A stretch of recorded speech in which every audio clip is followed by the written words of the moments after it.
Ya gimana ya, kalau kayak minimarket itu kan memang sudah gratis dari awalnya. Itu bayar retribusi langsung Ke sudah. Pemda setempat. Ke Pemda setempat, di sub lah. Pemda setempat. Kenapa mesti ada tukang parkir? Kalaupun ada tukang parkir jangan dibayar. Kalaupun dibayar, ya itu rela aja, tapi jangan tukang parkirnya jangan maksa. Banyak tempat yang tukang parkirnya sih kalau nggak dikasih nggak apa-apa, tapi ada yang maksa.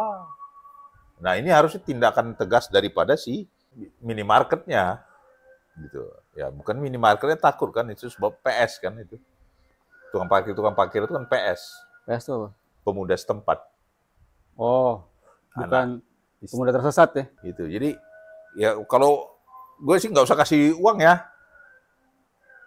Tapi lihat juga ada yang kasihan kan gitu, atau memang parkirnya crowded terus jalan yang mau dikeluarnya rame, ya kita mikir juga kasihan juga ya kasih.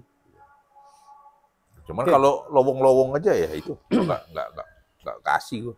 Oke, kalau lu? Kalau gua itu beberapa poin ya. Yang pertama itu pungli.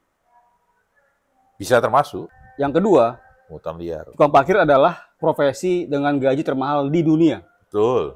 1 menit 2.000. Ya, iya. Bayangin kalau 60 menit, 1 jam, 1 minggu, 1 bulan. Iya. Kalau hitung secara matematika ya, itu Iya. adalah profesi yang termahal di dunia. Lu nggak perlu sekolah mahal-mahal, modal sempritan doang. Kadang juga nggak ada sempritan. Ya, cuman medua tangan melambai-lambai Iya. gitu ya. Jadi beberapa orang yang bilang bahwa, hey, ngasih 2.000 nggak akan buat lu miskin. Bukan masalah miskin apa enggaknya, Tapi coy. bikin dia punya Avanza. Yoi. Nah, dengan 6 juta per bulan rata-rata. Kalau kita Yoi. lihat survei rata-rata mereka dapat 6 juta per bulan, bagi-bagi rata. Coba lu kasih GoPay, pasti dibanting GoPay itu. Artinya GoPay itu hasil kerja saya gitu.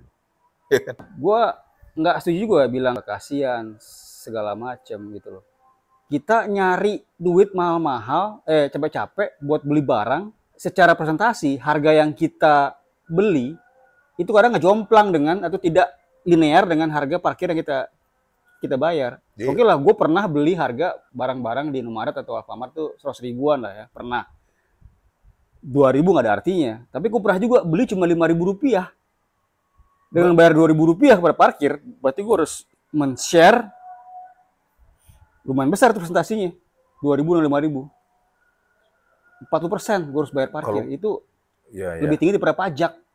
Pajaknya 10% coy. Dan itu resmi. Iya. Pagi lu belanja 5.000, bayar parkir 2.000. Dan itu serang aja ya. Parkir itu membuat seringkali food court nggak laku. Kesel gitu, aku kesini mau beli cuman jus doang. Iya. 1 gelas 8.000, bayar parkir 2.000.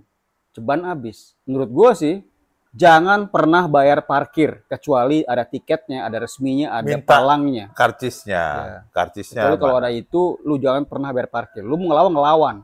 Dan gua seumur umur gua masuk Indomaret, gua nggak pernah bayar parkir. Karena gua tahu hak gua punya gaji dipotong pajak, gua punya belanjaan dipotong pajak, semuanya bayar pajak. Kecuali itu si minimarket tidak bayar retribusi di awal, ya kan? Tidak bayar retribusi di awal, mereka bikin kerjasama sama pemuda setempat untuk parkiran. Itu nggak ada masalah. Dan tapi mereka pun ada tiket. Itu nggak ada masalah. Ini udah bayar seperti dulu bilang tadi ke Pemda kan di sub. Gue juga nggak setuju bayar parkir itu. Ya, jadi gue bersimpulan sedikit ya bahwa beberapa narasi-narasi seperti 2.000 kan buat lu miskin. Oke, itu gue nggak setuju. Relakanlah, dia kan juga cari kerja, cari uang. Gue juga nggak setuju. Ya, orang juga cari kerja pada tempatnya, jelas. Banyak kok beberapa pabrik butuh orang, silakan aja. Narasi-narasi kayak 2.000 nggak bikin kamu miskin dan sekedar memberikan mereka buat makan segalanya. Hey, mereka punya Avanza gara-gara di tukang parkir. Bahkan pengemis pun pulang-pulang bisa beli mobil mewah. Sebulan 6 juta loh. Oke, say no to Jurassic Parkir.